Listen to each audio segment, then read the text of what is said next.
José, que é Ex do meu tio Moisés, sim, né? Então, ela mulher mesmo. do Maximiliano.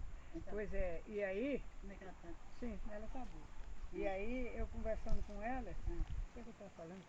Sim, que eu falei, ó, essa casa, essa casa pra mim não é cara. Mas o problema é que eu deixar minha casa fechada lá também, eu não posso fazer isso, né? Eu tenho que pensar as coisas, né, Elza?